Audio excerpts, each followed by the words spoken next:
And welcome back to Life Unrehearsed. I'm Matt Delvecchio, specializing in home care, elder care planning, and the senior living industry. Thank you for tuning in.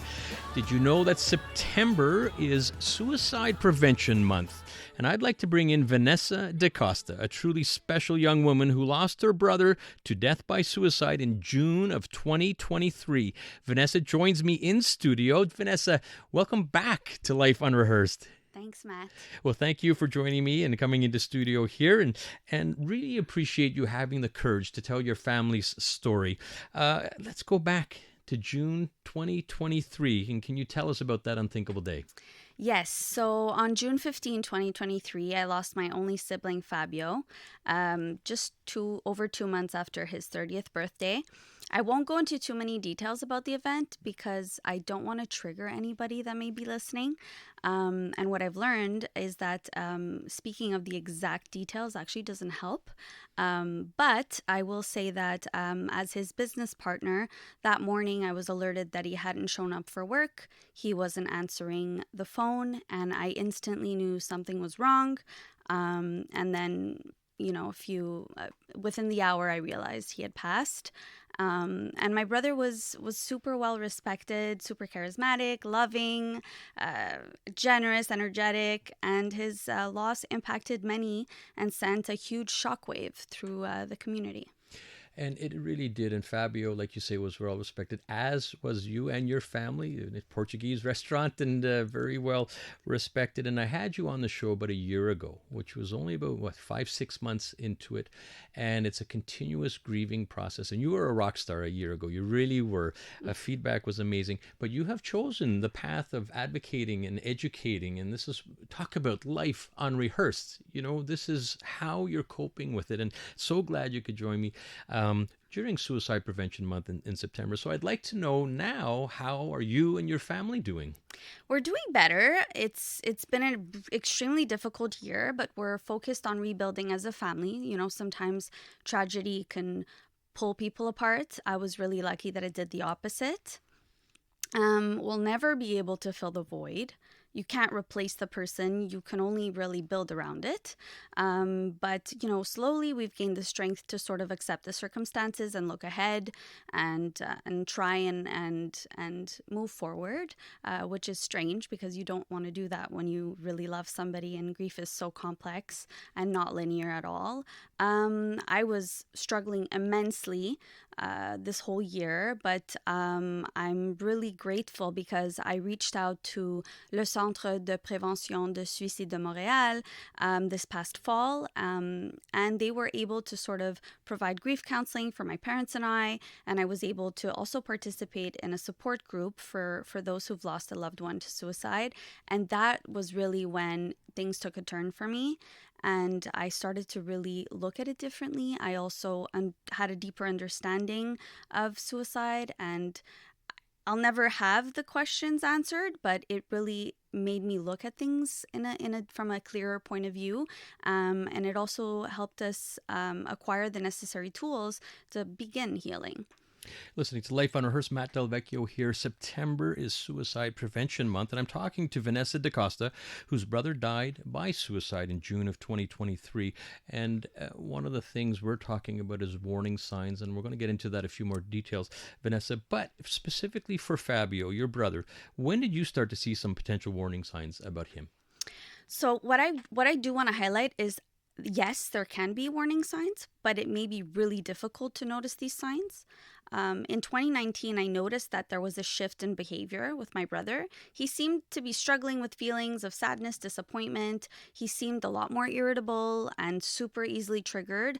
And some of the warning signs that I learned later on that can be shown by people who are having suicidal ideation are feelings of hopelessness, talking about death or suicide, saying that they're a burden, increase in risky behavior, substance abuse as well, withdrawing from family and friends. This is just to name a few. And, I realized much later on that my brother did display many of these, if not all of them, at times. And it seemed to kind of escalate over the years.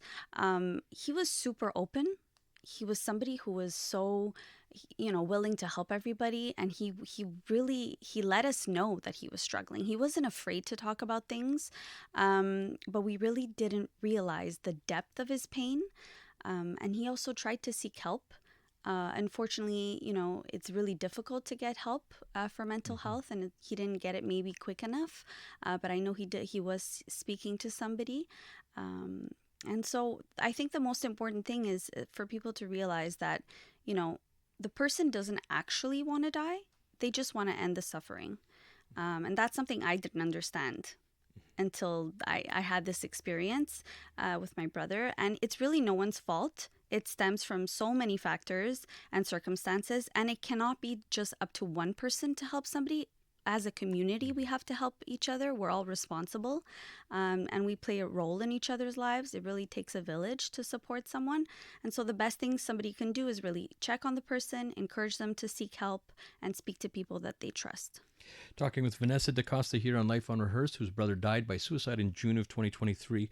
And when you were on the show about a year ago, you try to look back and you re-examine, and then there's this tremendous guilt, and I think you've even mentioned that, okay, you the guilt, you just can't live with yourself with that guilt. It's not his fault, it's not your fault. He was trying to seek help, and you got a lot of expertise advice from the Centre de Prévention du Suicide de Montréal. And I know you speak so highly of them because part of what we try to do here on Life Unrehearsed is to give resources. So can you tell us a little bit more how they helped you and your family?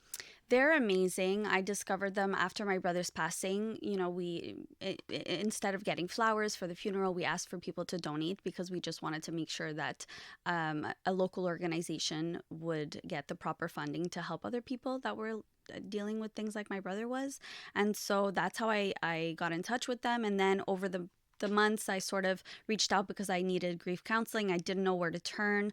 And they were amazing. They were just the counselors from the people who run the organization. They're so open. They're so patient. They sit with me and they talk to me and they inform me and they educate me, really.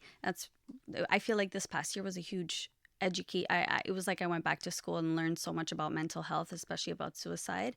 And so they're fantastic. I'm not a spokesperson for them, but I encourage people who are struggling, or anybody who's worried about a loved one or a friend and is in need of some advice, to reach out to them. And they provide so many different services and also educational tools to help people. Well, it shows. I mean, I'd love to know today, how you're doing. I don't think the grieving process ever ends, right? No. But I see a little twinkle in your eye, and you are an advocate, and you're sharing stories so others can learn from what you've experienced. And let's get a shout out for the Centre de Prévention du Suicide de Montréal. How can our listeners find out a little more about that organization? Yes, so they can actually call 1-866-277-3553. They can also text 535-353 or go online to suicide.ca to get some more information. And to answer your question, I'm doing much better. I'm looking forward to starting a family. Hopefully. And there's another sparkle in her eye. I have to add for our listeners that can't see. Vanessa's husband, Rob, is in studio with us, and you make a great couple. And Vanessa, I want to thank you very, very much again for coming on the show and spreading the word to help families after such a traumatic event. And want to wish you and Rob much success and continue spreading the word. It's an honor to be here. Thank you so much. All right. Well, thank you. That's Vanessa Dacosta, whose brother died by suicide in June 2023. And she's honoring Fabio's legacy through her advocacy work for mental health and well-being. All right. Next up on Life Unrehearsed, the growing popularity of medical alert systems.